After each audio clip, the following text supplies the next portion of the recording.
जय हिंद दोस्तों, मैं धनराज चौधरी। तो आज हम बात करने वाले कुछ खास खबरों के ऊपर। तो चलते हैं। ब्रिटेन में जो हाई कमिश्नर था हमारा, तो उसको गुरुद्वारे में जाने से रोक दिया गया। कुछ अनजान शख्स ने उनको गुरुद्वारे से जाने के लिए रोक दिया। देखते हैं क्या कहा है। ब्रिटेन में भारतीय हाई कमिश्नर को गुरुद्वारे में जाने से रोक दिया गया। भारत ने हाई कमिश्नर की सुरक्षा को लेकर ब्रिटेन को तलब किया है। उच्चायुक्त विक्रम देसाई को वहां गुरुद्वारे में बुलाया गया था तथा कुछ अनजान व्यक्तियों ने उनको जाने से रोक दिया। उनका कहना है कि वह नहीं चाहते कि कनाडा भारत विवाद का असर ब्रिटेन पर पड़े। तो भारतीय उच्चायुक्त हाई कमिश्नर हैं जो वहाँ पर घूमने के लिए गए थे। कुछ कनाडा और इनका मुद्दा चल रहा है, तो वहाँ पर कुछ गए थे और उनको जो समिति है गुरुद्वारा सिख समिति, उन्होंने इनवाइट किया था। इनवाइट करने पर वो गए थे, तो कुछ खालिस्तानी या रेडिकलाइज व्यक्तियों ने उनको रोक लिया। इस पर भारतीय विदेश मंत्रालय ने उनकी जो सुरक्षा है उनको लेकर चिंताएं व्यक्त की है और इंग्लैंड को इस पर तलब किया है। उनका कहना है कि वह भारतीय उच्चायुक्त की सुरक्षा सुनिश्चित करें और उनको सुरक्षा प्रदान करें जिससे कि उनको कोई दिक्कत ना हो। ये क्या है, रोकते रहते हैं। ये जैसे अभी सैन फ्रांसिस्को में भारत का झंडा उतारा गया था, ब्रिटेन में भारत का झंडा उतारा गया था, तो ये होते रहते हैं क्योंकि खालिस्तानी और तो बहुत ज़्यादा कुछ करते नहीं है। तो चुटन कुछ उनको जो भी मिलता है, जहाँ भी देख पड़चन वहाँ से वो अपना काम निकाल लेते हैं और अपना काम कर लेते हैं।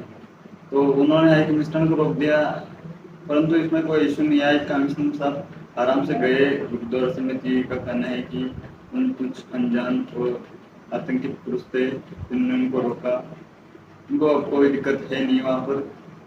उनको सुरक्षित प्रदान की गई है और अब सुनिश्चित करने के लिए इंग्लैंड ने कहा है कि हम उनको सुरक्षा सुनिश्चित करेंगे। ये हो क्यों रहा है? क्योंकि खालिस्तान का मुद्दा भी जोरों शोरों पर। जो पन्नू है उसने वर्ल्ड कप में कुछ करने की धमकी दी थी हाल ही में 2-3 दिन पहले, और ये कर रहे हैं क्योंकि इनका जो निजर हत्या हुई थी, उनको कुछ उससे ज़्यादा एक्सपेक्टेशन नहीं कि कनाडा सरकार कुछ करेगी, इसलिए ये चाह रहे हैं कि कुछ ना कुछ ये करें जिससे कि इंडियन गवर्नमेंट इनको कुछ रिटेलिएट करे। इंडियन गवर्नमेंट इनके मुँह नहीं लगती वैसे भी, क्योंकि जैसे हाई कमिश्नर ने झंडा उतारा था तब इंडियन गवर्नमेंट की लास्ट सीमा थी। इंडियन गवर्नमेंट अब या तो कुछ करेगी इनका, और कम्युनिकेशन चल रहा है इंग्लैंड से, कनाडा से, अमेरिका से कि इनको वापस भारत लाया जाए, इनको भारत लाया जाए, भारत में इनका इंट्रोगेशन हो, भारत में इनके खिलाफ अफवाहें हो, इनके खिलाफ केस चले और भारत में भी सब कुछ हो। वहाँ की सरकार से कंटिन्यू बात हो रही है, परंतु देखते हैं सरकार ने हैंड ओवर करने के लिए वहाँ पर क्या सुझाव दिए। अगली खबरों को बढ़ते हैं इसी के साथ। एनआईए ने मणिपुर में एक व्यक्ति को गिरफ्तार कर लिया है। एनआईए का कहना है कि वो व्यक्ति जो आतंकवादी जो म्यांमार और बांग्लादेश के जो एक्टिव ग्रुप हैं आतंकवाद के, जो पुराने नेता हैं जिनको पार्टी से निकाल दिया गया है या फिर जिनको देशद्रोह कर दिया गया, उनको एक्टिवता के कारण ये उनसे जुड़ा हुआ था। तो एनआईए ने एक व्यक्ति को वहाँ से मिजोरम से गिरफ्तार किया है, मणिपुर से गिरफ्तार किया है एनआईए। तो देखते हैं क्या कहा है। एनआईए ने मणिपुर से एक शख्स को गिरफ्तार किया है। उनका कहना है कि ये भारत के खिलाफ काम कर रहा था, म्यांमार और बांग्लादेश बॉर्डर के भड़काने की साजिश कर रहा था। जो भी मैतेई और कुकी के बीच में जो मणिपुर में जो हिंसा हुई थी, वो इसमें इसका हाथ बताया जा रहा है, और कुछ और भी लोग हैं जिनका हाथ बताया जा रहा है इसमें। परंतु देखते हैं क्या होता है, क्योंकि ये उग्रता वहाँ से चाइना फंडिंग करता है इनको। चाइना अरुणाचल प्रदेश, म्यांमार, सिक्किम इनको तोड़ना चाहता है। चाइना क्लेम करता है कि ये सब हमारे देश हैं, ये हमारे अंदर हैं, परंतु चाइना ये नहीं जानता कि इंडिया की सॉवरेनिटी है और इंडिया इसे कभी नहीं छोड़ेगा। चाइना इन पर क्लेम करता है, चाइना इनके नाम बदलता रहता है। चाइना ने हाल ही में अरुणाचल प्रदेश के 2-3 जगहों के नाम भी बदले हैं। तो चाइना इन पर अपना अधिकार जताता रहता है, परंतु भारत सरकार भी इनका कड़ा विरोध करती है। भारत विदेश मंत्रालय में इसका कड़ा विरोध कर रहा है। तो एनआईए ने यहाँ पर बहुत अच्छा काम किया है। एनआईए ने एक व्यक्ति को हिरासत में लिया है और इसकी इन्वेस्टिगेशन होगी और भी कुछ लोगों के नाम बाहर आएंगे, फंडिंग के नाम बाहर आएंगे, कहाँ से फंडिंग होती है, किस बॉर्डर से फंडिंग होती है, तो मुख्यतः बांग्लादेश और म्यांमार बॉर्डर को बताई गई है कि यहाँ से फंडिंग होती है। तो अगली देखते हैं दोस्तों, अगली खबर पर चर्चा करते हैं। पुतिन ने यूक्रेन पर रात भर ड्रोन स्ट्राइक की। यूक्रेन पर ड्रोन से उसने लगातार स्ट्राइक की। पुतिन का कहना है कि ये स्ट्राइक उन्होंने सालगिरह मनाने के लिए की। तीन भैया मतलब अमेजिंग है। उसने बम फेंक दिए, जैसे हम पटाखे फोड़ते हैं ना दीपावली पे, भाई दीपावली चलो सूतली बम चलाते हैं या रॉकेट चलाते हैं, तो उसी तरह पुतिन भैया ने अगर चलो ड्रोन स्ट्राइक करते हैं सालगिरह के ऊपर, तो उसने यूक्रेन पर ड्रोन स्ट्राइक कर दी। और उसने कहा है कि वो जो वहाँ के नागरिक हैं उनको उनकी नागरिकता दी जाएगी रूस की, और पासपोर्ट दिया जाएगा, उनको वोटर आईडी कार्ड दिया जाएगा, उनको वोटिंग के लिए कहा जाएगा। देखते हैं क्या कहा है।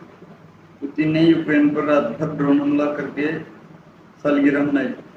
रूस राष्ट्रपति व्लादिमीर पुतिन ने मॉस्को के यूक्रेन क्षेत्रों पर कब्जे को लेकर एक सालगिरह की संबोधन किया।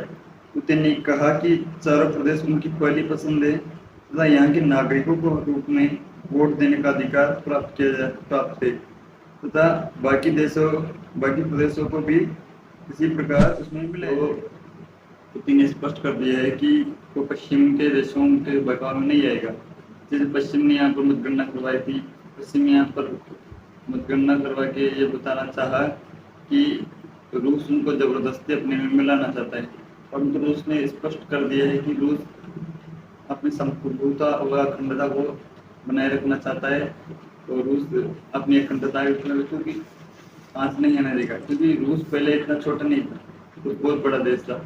साइबेरिया, ये उज़्बेकिस्तान, ये सब रूस का हिस्सा थी। यूक्रेन, ये तो रूस तो पहले बहुत बड़ा देश था, तो ये आर्थिक कारणों से टूट गया था 1990 के दशक में, और बहुत सारे टुकड़े हो गए थे। यूक्रेन, उज़्बेकिस्तान, ये सब इसी के टुकड़े हैं।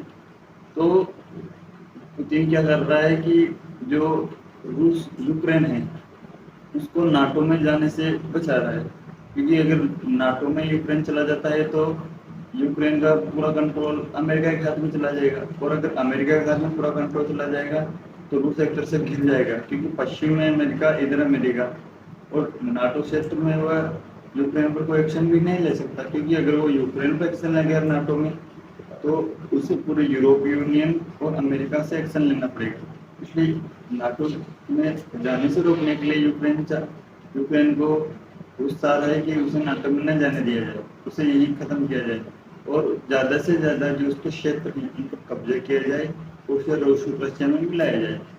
तो देखते हैं, ये वैसे भी लड़ाई को कम से कम बहुत साल हो गए, ये फरवरी में चालू हुई थी लड़ाई, हम लगभग 1-1.5 साल हो गए लड़ाई को, इसका भी कोई नतीजा नहीं है। इसके नतीजे में वैसे भी पूरा वर्ल्ड इंटरेस्ट है, और प्रधानमंत्री जी बोल चुके हैं कि इसमें कोई इंटरेस्ट नहीं लड़ाई वड़ाई में, क्योंकि 21वीं सदी लड़ाई की सदी नहीं है, 21वीं सदी टेक्नोलॉजी की सदी है और आगे बढ़ने की सदी है। हम देखते हैं पुतिन भाई ने जो दिवाली मनाई है, दिवाली से पहले उसका क्या होगा, क्योंकि दिवाली ही मनाई है। आगे देखते हैं क्या होगा।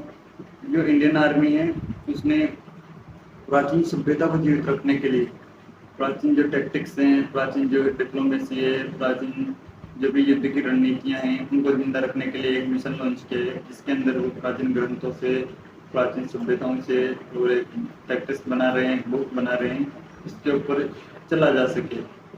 देखते हैं कि अपने ग्रंथों को, राजकोष की भारतीय विरासत को फिर से खोदने के लिए सेना ने प्रोजेक्ट उद्धव लॉन्च किया है। सेना का कहना है कि सदियों पुराने ज्ञान को आधुनिक सैन्य शिक्षा द्वारा साथ एकीकृत करने एवं प्रोजेक्ट उद्धव स्वदेशी सैन्य प्रणालियों, ऐतिहासिक और क्षेत्रीय ग्रंथों और राज्यों, विषयगत और कौटिल्य अध्ययनों पर केंद्रित करे।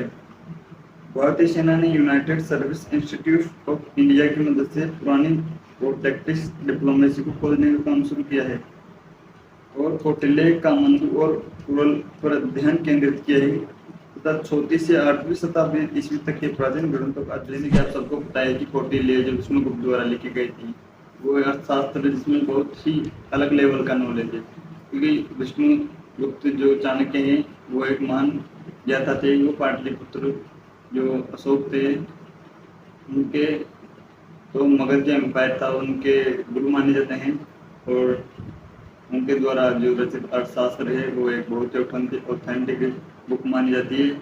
तो उनको जो संग्रह करके जो हमारे पुराने पुस्तक हैं, जो हमारे पुराने ग्रंथ हैं, तो 4वीं शताब्दी से लेकर 8वीं शताब्दी तक के जितने भी ग्रंथ थे, तो उनसे जो भी वॉर की टैक्टिक्स, डिप्लोमेसी की टैक्टिक्स, उनको लेकर एक बुक बनाई जा रही है, उनको लेकर एक स्टेटमेंट बनाई जा रही है, जिससे कि हम उनकी चिन्हों पर चल सकें, वह उनको और डिप्लोमेसी में यूटिलाइज कर सकें, जो आने वाले जनरेशन में हमारे लिए बहुत ही सुखद हो।